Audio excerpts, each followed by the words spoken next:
Hi, this is Lee Robinson, production designer on Until Dawn. The production design for Until Dawn started with the great teen horror script that sets the characters in a Canadian winter mountain lodge, being a contemporary setting with visual clues derived from classic films of that genre, such as Hitchcock's Psycho and Stanley Kubrick's Shining. The storyboards are vital to the production design as it allows the designer to understand the scale of the environments to be made and the detail that would be seen to create the atmosphere of a horror. This took us into concepts that took these storyboards further, visualizing the world through the color palette, the lighting, tone and the mood, and developing key locations such as the lodge, the cable car stations, the forests themselves, the wilderness. As you can see, the environments and atmospheres change quite a bit from warm and inviting to cold and threatening. The Millionaire's Mountain Lodge was a key example. It was designed to be made from nearby stone and timber, embedding it into the landscape, with a contrasting and contemporary interior needing to be opulent and extravagant. We created dark and claustrophobic corridors with ominous and large open spaces, almost cathedral-like in size, and with huge structures to silhouette and dwarf the characters within, providing a labyrinth to explore and wander. Each character was developed with a strong visual identity in mind, with contrasting colours, tones and silhouettes to identify them, each to have their own texture, pattern and shape, so that when they were lined up you could always identify them.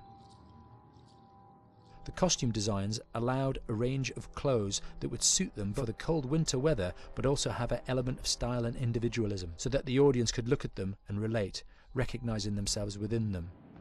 A lady would like to cuddle up with her man by a nice cozy fire bathed in atmospheric mood lighting. Right. It'll get plenty toasty once we're rubbing up against each other. Mike, Yeah. fire and mood lighting.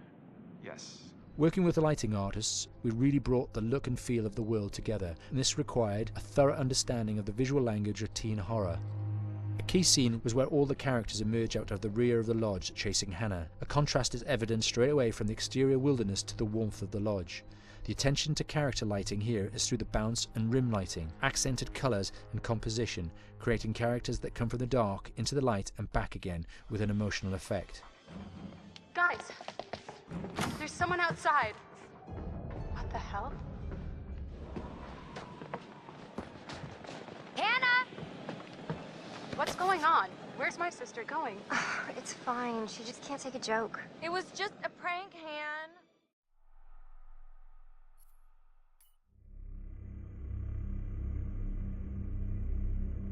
Until Dawn is a game that's full of horror, and one of the things we decided to do early on was to take a scientific approach to how scary it was. So we did experiments on people and we measured their responses to the game. We've created a test area. It's as close to a home setup as we can get it. We've recruited ordinary people to play the game and we've left them to play it on their own. You're turning the light off.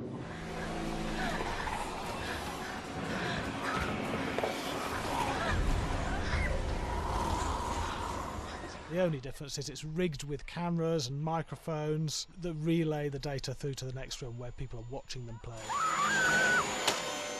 Bracelet here we use for biometric testing. It measures the player's emotional response. It's called a galvanic response sensor. It makes contact with the user's skin and it measures the electrical conductivity across their skin. It's the same principle as an old-fashioned lie detector. When you're stressed, you sweat a little, very sensitive, and picks up tiny changes if the player is feeling anxious or scared. That data's fed back to a testing team, comes through as a graph. I'm so sorry.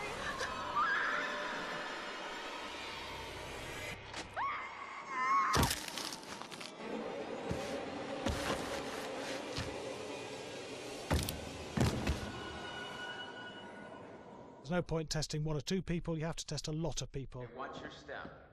When we have a scare that's consistently has a measurable emotional response, then we knew it was good. If it didn't have that, it goes back to the team for improvement. The data doesn't tell us what's wrong with the scare, it only tells us if it's working or not. Wait, okay, so you hear that too, right? Josh. Here we have a chapter relatively early in the game. Weirdly regular. Not nothing regular about it. We have to create tension and anxiety in the player so they are ready to receive the scare.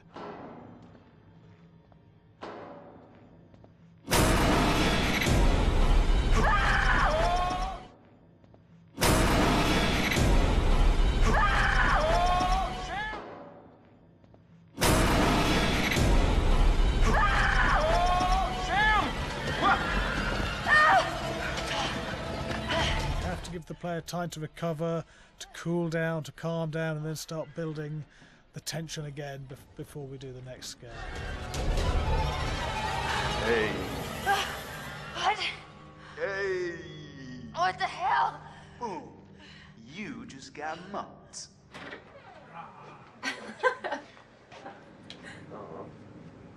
Yeah, I have such an adrenaline high from that game. There's two things we found. One is we could look at the scares, analyse if our expected scares were working effectively. Were people shrieking and covering their hands, or were they getting an emotional response from it? And being scientific about it means that we strip out people's opinions about whether things are working or not. We've got data, and we look at the data. If it's working, we're happy with it. Really scary. Bit scared and wanting to get away. I actually be maybe a bit scared to play it on my own, but in a room with the lights on, yeah, with some other people as well, yeah, maybe. But because I'm a scaredy cat, I would play with someone in the room. And the lights on. It was one of the scariest games I've played in a long while.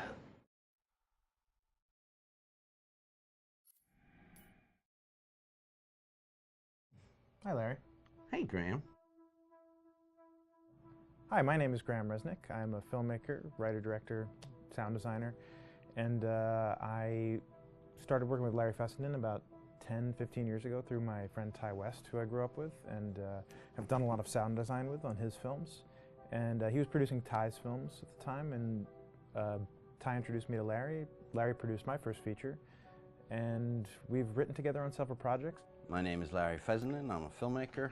I run Glass Eye Pix, which is an independent production company out of New York.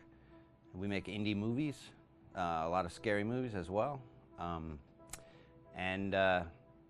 got a call to audition to write this video game. And I called my pal Graham Resnick because Graham is a gamer. And while I thought I could offer something to the idea of writing this multi-branching story, I knew that I would want Graham's expertise as a lover of gameplay, since I guess games were started. So and just as a lover. And as a lover, yes.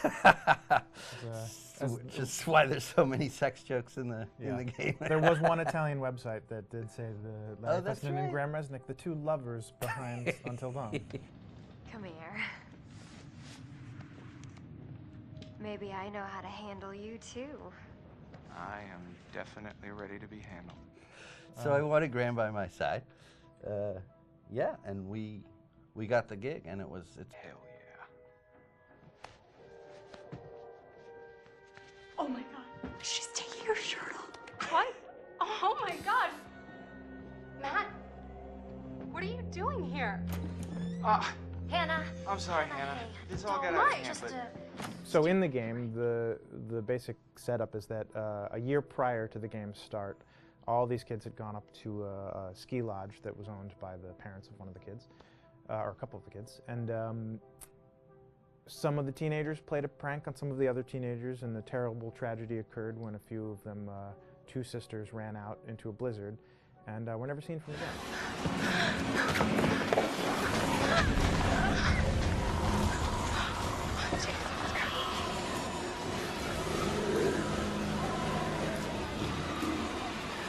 So now, a year later, this is kind of torn apart, this group of friends. They've gone through some trials and tribulations in the past year. The brother of the two girls has had a lot of psychological issues, and to kind of help him cope and help them all get over it, they all returned to the lodge a year later, back up on the mountain. And the idea is to get over it, but... the healing does not begin. Yeah, and these kids are all trying to find themselves. They've been through a trauma, but in general, they're just teenagers trying to figure out who they are. So they're all kind of falling into the patterns, the stereotypes, the characters they see on TV and in the movies. I think we were very interested in taking genre tropes and kind of making them sort of refresh them.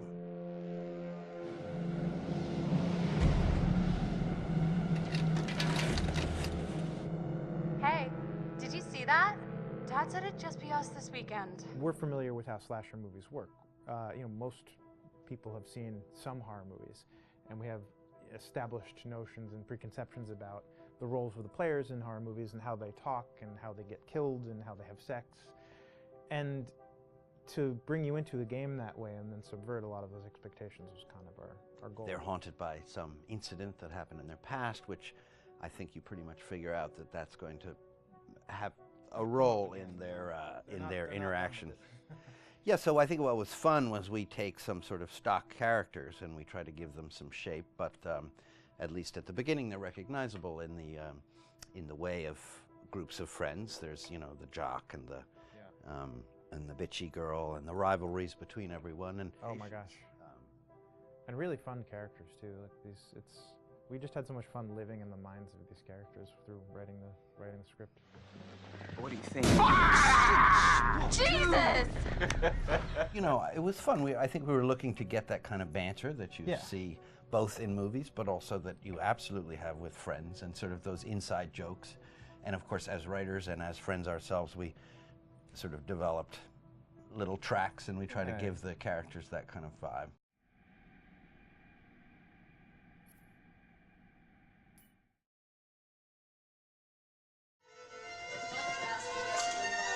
Yeah, fast and violent.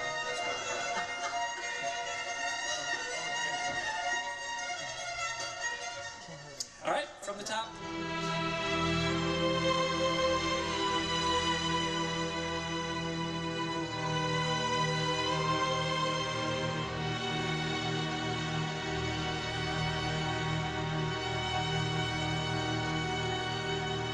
My name is Jason Graves, and I'm the composer for Until Dawn.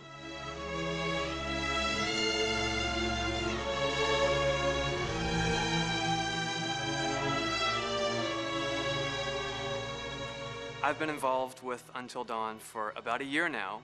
Originally, I was contacted by Barney Pratt, the audio director. I think that had something to do with my lineage of horror games, and hopefully not the fact that my last name is Graves, although a lot of people seem to associate my name with scary music.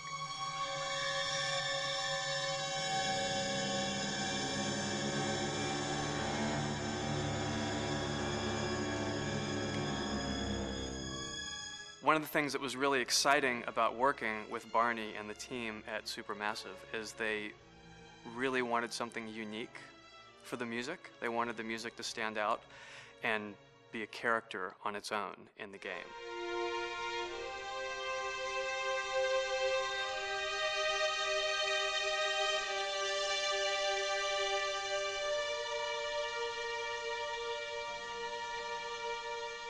When I'm first starting on a new score, and it doesn't matter if it's film, television, or games, I always end up going to the main theme. Sometimes the developer or producer isn't even necessarily interested in the main theme at the beginning. I just want to do it for myself, because for me, the main theme is the identity of the game. It establishes the mood, the atmosphere, and the character of the music, and how it's going to be playing in the background.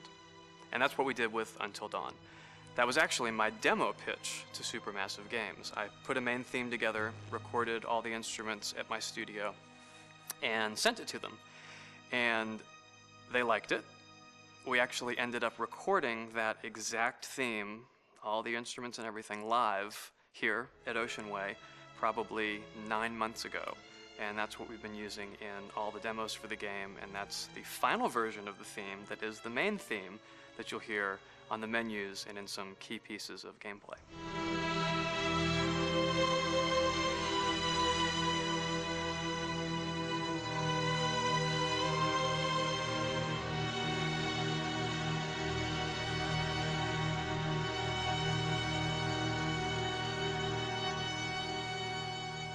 I seem to have made a name for myself in horror.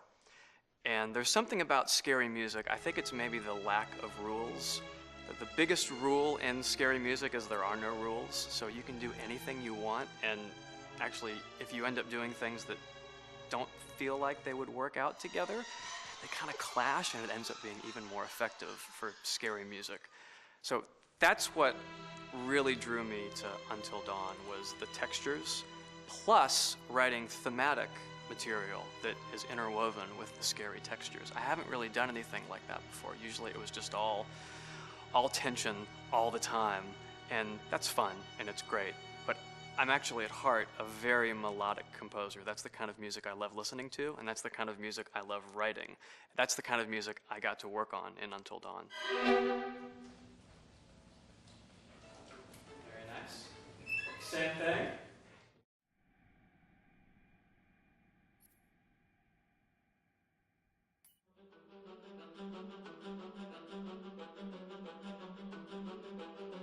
My name is Will Biles, Executive Creative Director of Until Dawn. The first part of getting a believable facial performance in-game is to capture, topographically, the actor's range of emotional expressions as separate versions of the same head.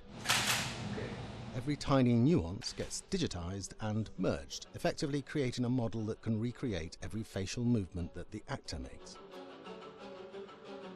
Once the topography has been recorded, the actor's performance itself can be captured by using a predetermined set of marker points drawn precisely on the face and a high-def helmet cam, wirelessly linked to capture devices. The camera is the small box where it looks like the microphone should be. Outro Sam. Mark. It records in high def the movement of the dots throughout the performance that will drive the expressions captured earlier. Unlike other systems, this form of capture is far less lossy because there are fewer interpretations between performance captured and performance rendered finally in-game. The audio is also recorded via two separate lavalier mics attached to the helmet. It takes a while for the actors to acclimatize to carrying around the recording devices and the helmet cams, but very soon the shoot becomes similar to any other effects shoot or a green screen shoot. The actors in these scenes are only recording facial animation, but use cursory body movements for pacing. Wait, and maybe we should all stick together and find everybody and make sure they're all okay, so... 1-1, the year before the prank. Take 2, Mark. Other than the other actors, they have to use their imagination for everything and everywhere that they are supposed to be seeing and feeling. Idiot! So dumb! From a hot midday studio in Los Angeles to a freezing midnight mountain in British Columbia.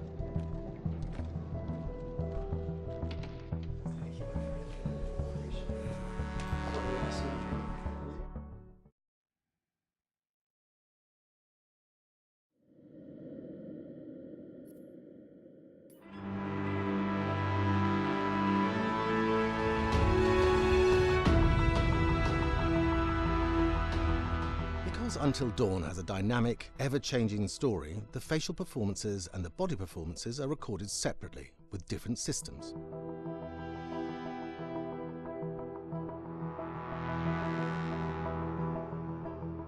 With the body capture, we use reflective bead suits and an infrared camera matrix system that drives the CG bone hierarchies in our character models.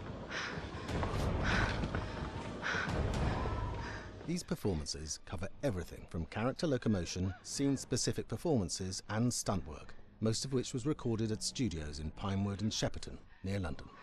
Anna! Hello? Combining all the elements seamlessly in the final game becomes a formidable editing and logistical task. Every variation, both physical and emotional, must be combined in these multi-edits. Scaffolding props have to stand in for the sets, because the hundreds of infrared cameras have to be able to see all of the reflective beads on the actor.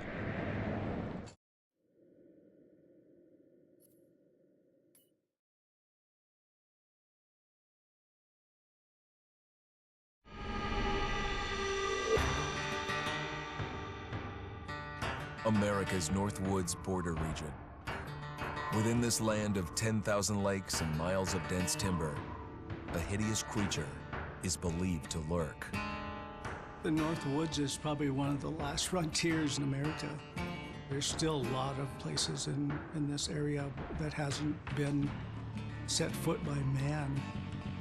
Monsters and mysteries exist here because it is remote. Up in the North Woods, winters are long. In times of biting cold and isolation, a devouring monster is believed to come forth. It's terrorized native people for generations. Growing up, I was told, like, don't go outside, the Wendigo will get you.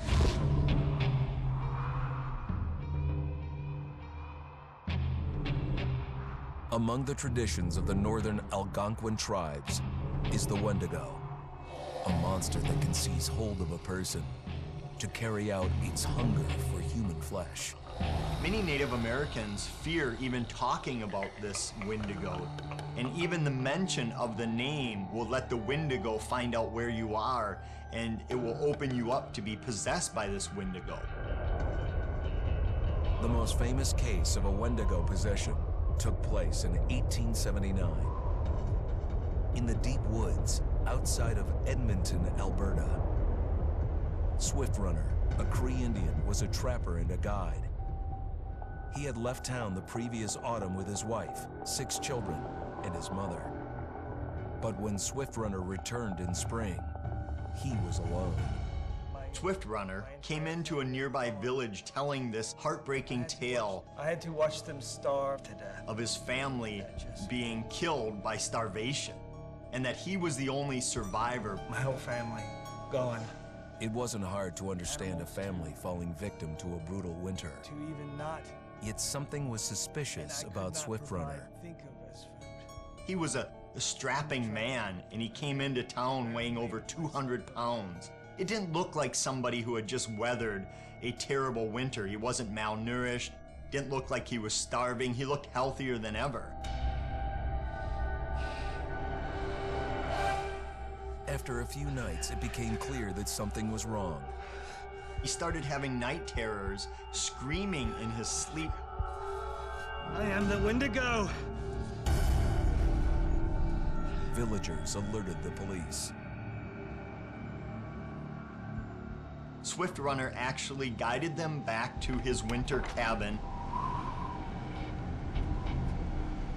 When they got there, that's when they saw the true horror.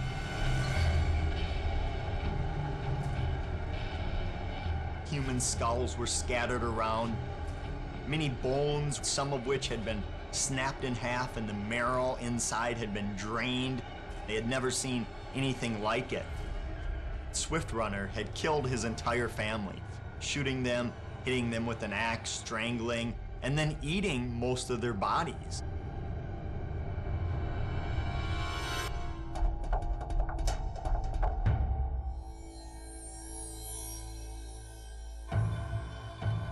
Right up until the moment the noose was on his neck, Swift Runner swore the evil spirit of the Wendigo had possessed him and twisted him into a cannibal killer.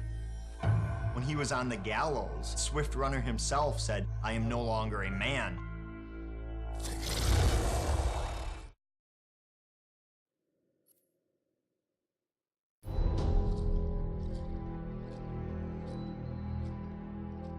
Just move over there. Go on, move.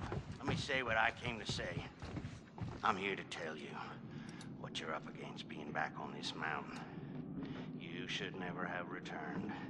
I don't know why you did after what happened last year. You mean with Hannah and Beth? Yeah, how could you know without being involved? I don't take kindly to you kids coming up here to my mountain. Your mountain. The mountain don't belong to me, it's true. But it don't belong to the Washingtons. This mountain belongs to the Wendigo. Hi, this is Lee Robinson, production designer at Supermassive Games. Understanding the ancient myths of the Wendigo was key for their development that helped the visual look. Through sketches and concepts, these elements were visualized, such as eyes being milky, almost dead, with loss of lips and eyelids due to frostbite, fangs growing and arms and legs getting longer, with skin hardening and thickening to look snarling and menacing, yet withered and lean. What the hell was that? Another fucking piece of... Fingers and toenails extending like claws, allowing them to climb effortlessly. We made them look gaunt and weathered, and having ragged remains of clothes they wore, blood-stained and rotten, with patches of hair still remaining, They retained strong skeletal limbs, which enable them to be agile and quick through the environment. Where are you? My name is Jamie Gallipo, Animation Director at Supermassive.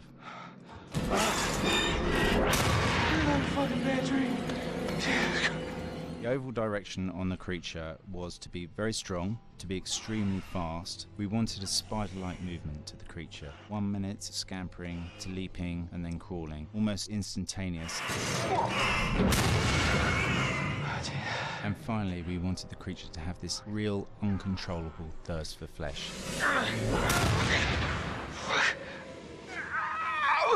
From a sound design perspective, the Wendigo is a real challenge. For the main vocalizations of the Wendigo, we used our own vocalizations, various different animals from the exotic to the farmyard, various plugins and processes to gel these sounds together and keep a human resonance behind that voice, telling the backstory of the Wendigo.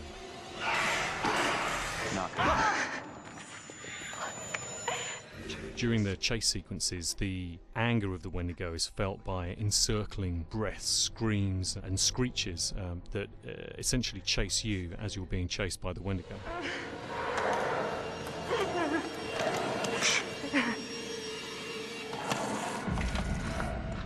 We would layer them up in a multitude of layers, sometimes 15, 20 sounds playing at the same time, to build up the vocalizations for this fearsome creature which is always in attack mode, hyperactive and chasing you throughout the game.